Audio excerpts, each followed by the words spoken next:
Hi, this is Kendra from Pencil and Pigment, and today I'm going to be drawing a woolly hedge nettle, also known as lamb's ear.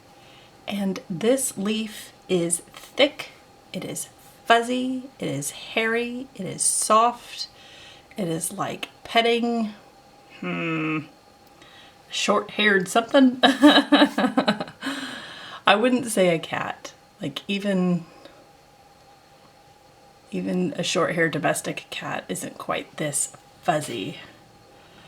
This has raindrops on it. It's been raining. I record everything day of for the most part. So we've been having the rains. And then I have a little bit of the stem. I have a little bit of the root. I wanted to see the entire plant. This isn't something that's native to our area. This was something that was planted in our yard. We've removed the bulk of it. It also flowers. We don't have any blooming right now. It's October.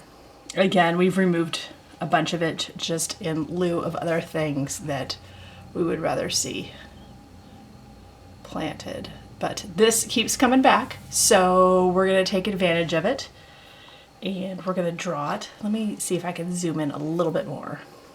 Okay. Is it even a botanical sketchbook if there isn't drops of dirt in it? I'm getting this sketchbook so dirty, but you can see it, like it's thick, and it's fuzzy, and it's probably the fuzziest plant we have in our yard. We have lots of prickly plants, but this is by far the fuzziest.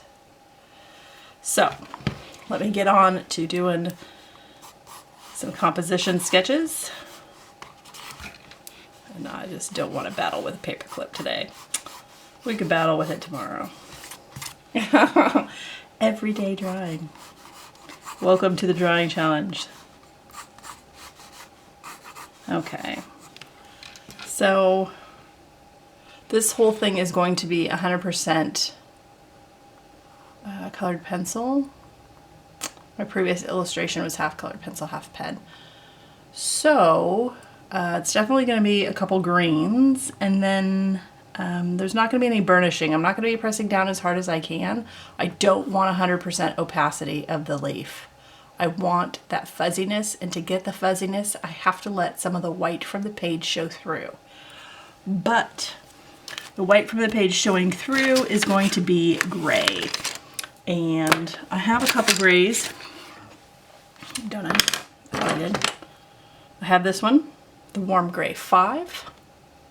That's gonna be a little dark. And then I have this one, which there isn't much left of him, and he is a very light gray. Let me see if I can read the name for you. It says, yeah, light gray 2. It's number 271. So I'll look up that name and throw it in here. That's how much is left of him.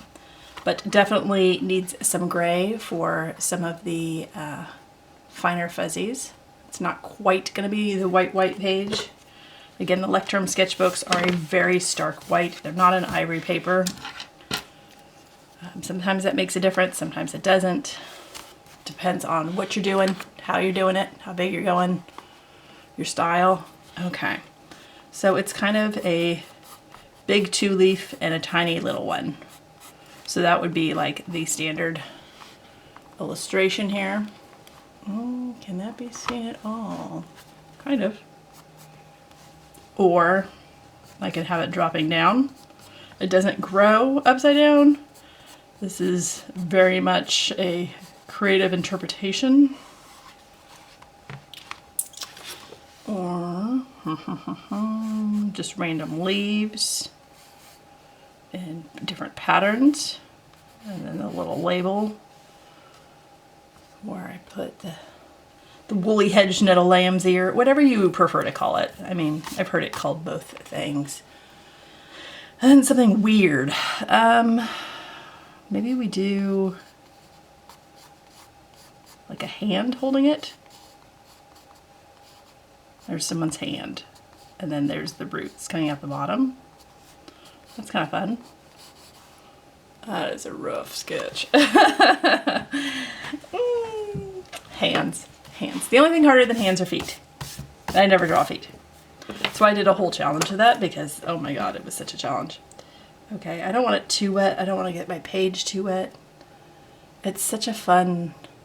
Can you see the drop shadow? The drop shadow is because I have my lamps on. And again, it's another rainy day. October pulls no punches. It's fine. I knew that going into this drawing challenge that I would have to sort of figure out how to draw in nature on the non-rainy days. So I might pre-record a little bit of my Wednesday video tomorrow if there's no rain tomorrow. Okay. Just because I have this camera, I've had it for a while. It is a little older, but I'm not in the market to buy a new one. I do not need the latest, greatest anything. I make do with what I have, so we just kind of ride things till the wheels fall off. Yeah. Till things can't be replaced anymore, so. Trying to think how long I had my cell phone till I replaced it. I had my cell phone like 7 or 8 years before. It was an Apple. They couldn't fix the port. The charging port was a problem. I'm just lightening this up a little bit. Yeah. And our car was over 2 decades old. It was 24 years old before we replaced it. So. It had multiple engine leaks, and somebody still bought it. And we told them, like, hey, there's 4 different engine leaks. They're like, I know, but I love this car and I love this year. And we're like, well, so do we, but it's it's officially dying. And they're like, yeah, no, it's fine. I'm like, okay, I hope you're a mechanic. And they were, so. Otherwise, I'd feel bad, you know, like ethically selling something in terrible shape. Somebody that wasn't a mechanic would be problematic. Okay, so my greens, and oh gosh, it's gonna have to be really pale, the pine, and the earth green yellowish, definitely for the sort of stem area. And I like that there's like a little notch out of him, and that'll make it kind of interesting, because drawing leaves over and over and over again, you need a little bit of something to make them look interesting and organic and kind of funky. So, and then it just gets paler and paler till it turns to the browns. So I have a couple browns for the root system, and then whichever grays I end up using. So, drawing a leaf, drawing a plant. And again, I might have a photo of this flowering somewhere. I don't know if I can find it. I'll look for it, but no promises. Okay, let's get started. I think I want to do a couple layers here. So I'm going to go really lightly with the dark pine green. And I'm going to time lapse this at some point, because I don't want you to have to, I mean, it's slow going, but it's fun. It is the nature of the beast with colored pencils. It's a marathon, not a sprint, so make sure to hydrate, make sure to stretch, make sure to take breaks. You know, you can habit stack. If you're not familiar with that term, that means find something you do every day as a habit, and you stack something else on top of it, or next to it, or around it. Then that way it becomes a habit too. So if every morning you get out of bed and you go and you turn your coffee machine on and you watch your coffee maker go while you stand in the kitchen, have your sketchbook by your coffee maker, and while it's going, set a 5-minute timer. And while you're making the coffee, do a 5-minute sketch every morning. That would be habit stacking. So you're stacking the sketch on top of having your morning coffee. And that way you know you're going to do it every day. Or maybe you sit at a certain table or something while you drink your coffee. Having the sketchbook there can be really, really helpful for stacking the habit.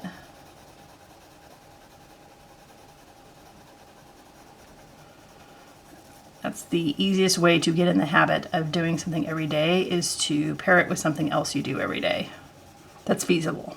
So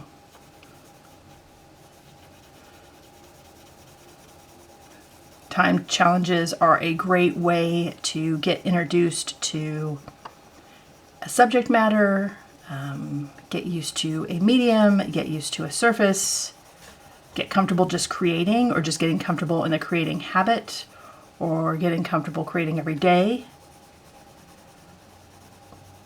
You can get a lot of stuff done in 5 minutes. So that would be one of my recommendations for working on art, for trying to do a drawing challenge. Some drawing challenges, I've talked about this before. I have over 600 videos, so I've talked about a lot of things before, but some drawing challenges are harder than others, and it has to do with the time of year. It has to do with the subject matter. It has to do with the prompt lists. It has to do with the surface you choose, with the medium you choose. Like, some of them are a lot harder, and you can make a drawing challenge easier by doing your own prompts. Again, either going smaller or going timed, or doing one weekly and just working on one for 5 minutes for 7 days in a row, and then sort of moving on to the next one. So after a month, you would have 4 that you've spent over a half an hour on, and that would be really effective. That would be really good. It would be great little illustrations. And then you can just keep going with that month after month after month, and just do different themes. And you could do holiday, or you could do, you know, whatever's popular for the month. A lot of people do mermaids in May and do spooky things or ink related things in October. So that looks really light, doesn't it? Kind of looks too light. Don't worry, we'll get there. Building up layers. It's just one of the easiest ways to get introduced to stuff and get comfortable. As soon as you start getting comfortable with the surface, with the medium, with creating every day, you start building the confidence to pushing that, to doing 10 minutes a day, to trying a different medium, to filling an entire sketchbook.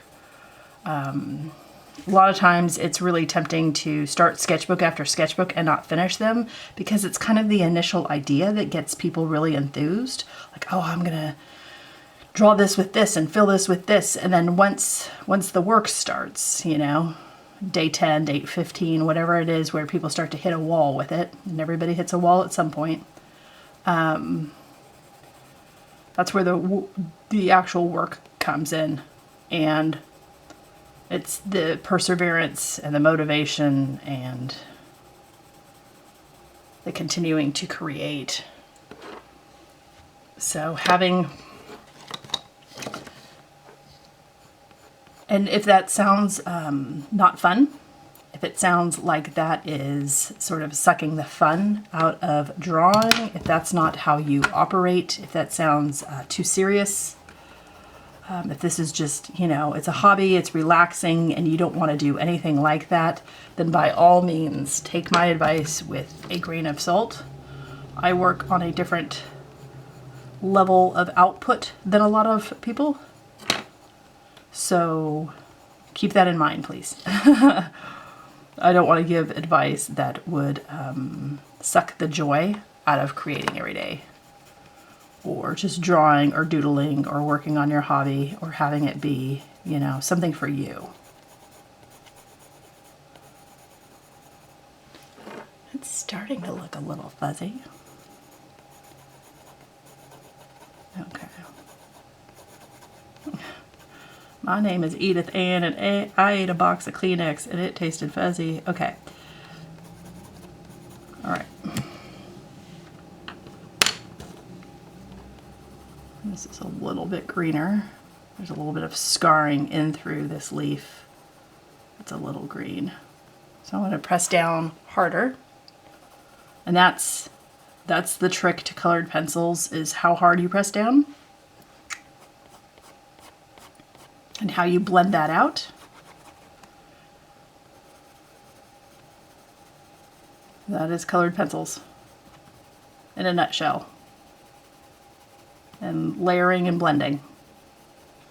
If colored pencils aren't your thing, if you're more interested in like watercolor, again, the difference is you have to practice. You have to practice. You have to get to know the palettes, the paints, the tubes, the pans, the things you own. You have to get to know those products. And the most effective way to get to know them is to use them every day for 30 days. And again, it doesn't have to be for an hour every day. That's not easy for everybody to be able to cull that kind of time. Even 5 minutes every day. You'll start to see which pans are a little bit more translucent, which ones are a little more opaque, which ones are a little bit more granulating within your set. I have a couple of videos where I talk about some different pan sets and how some of the paints within the pan sets, they all perform a little differently. It has to do with the pigments. So that is something you want to be mindful of. I will link those videos in the description box, especially if you are looking on moving up to maybe a artist grade set, or you're looking to give a gift for someone. Having videos like that to watch can be helpful in learning about the products. I like Winsor Newton Cotman. My kids all own a 10 to 12 pan set. They don't have the biggest one. They have one that helps with blending and making colors. And that's perfectly satisfactory for their needs for what they do. It's a great way to get started. They make sets that are metal. They make some that are plastic. If you're trying to reduce your plastic consumption, they do have metal sets. I have a plastic. The whole thing's plastic. And that's so I can go in and out of airports without setting off alarms. I used to travel a lot. I used to fly a lot. I used to travel a lot. I used to bring my art supplies with me everywhere I went. So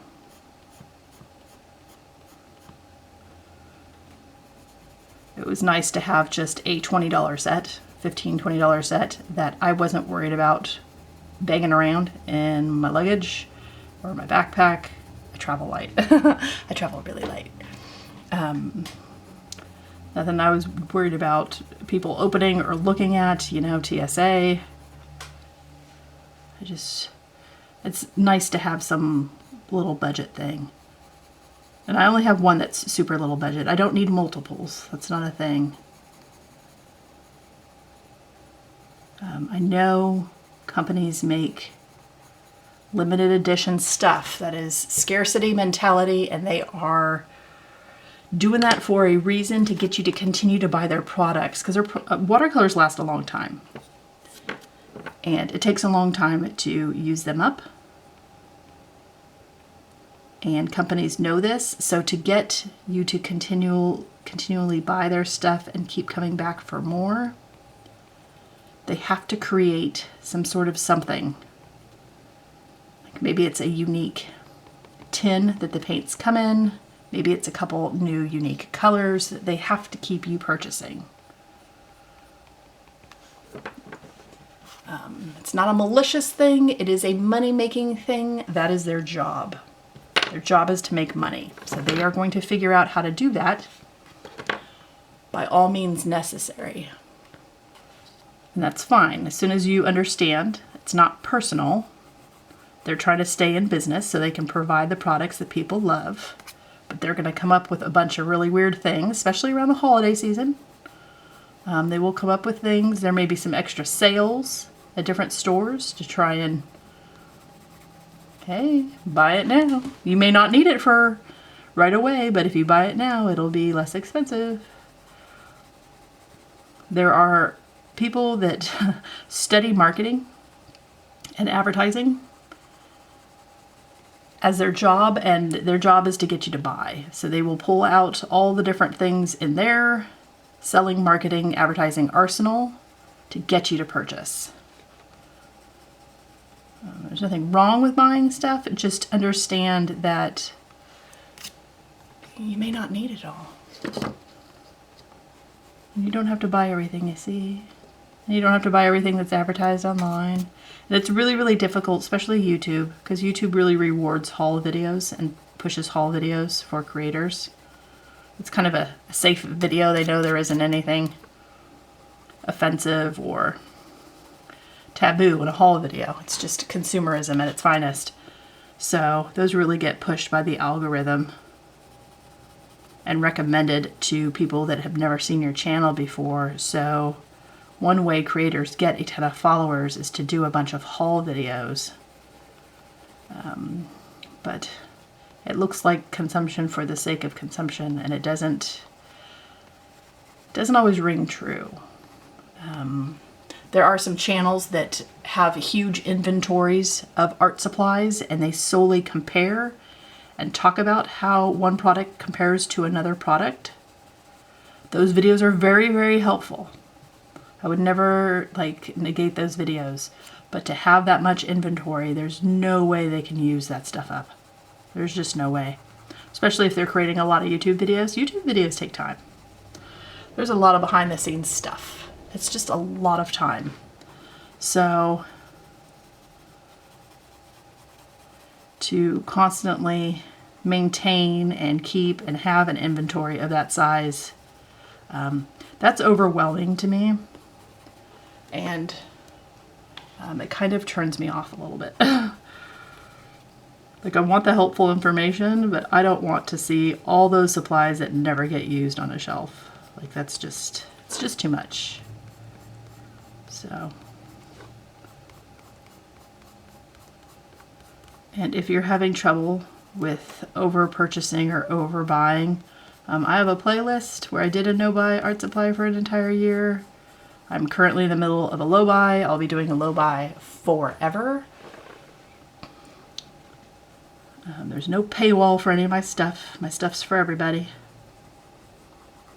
So if you're interested in seeing what that actually entails, what that's about, and how weird that is. It's a very strange sort of challenge I created for myself, not buying anything for a year. People were very receptive to it. I think there's a lot of consumption burnout, and people forget that art supplies are a tool. Art supplies are meant to help you create your art. I know a lot of art supplies can look like art. And that's a marketing thing. You're not going to want to use it if it's super, super beautiful, which means you have to buy two. One to use and one to keep forever, so it just stays looking beautiful. Boy, isn't that a brilliant tactic.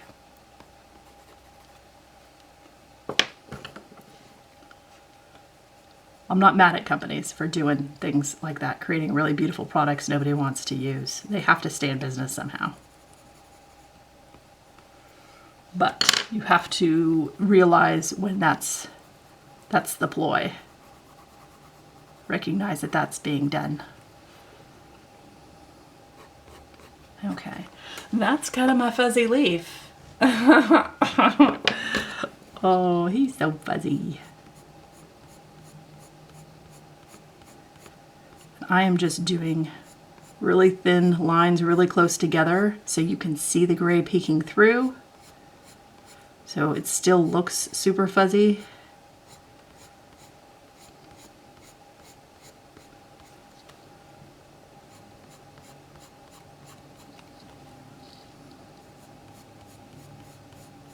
Okay.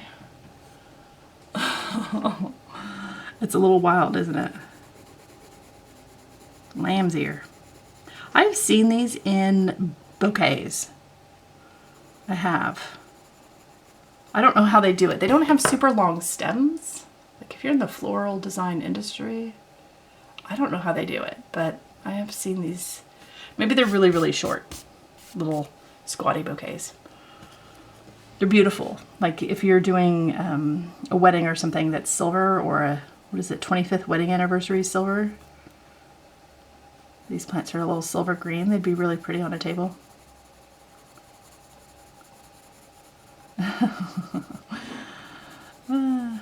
Marketing plants.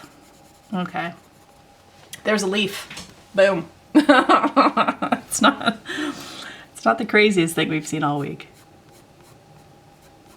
Feels like it. It's not. Okay.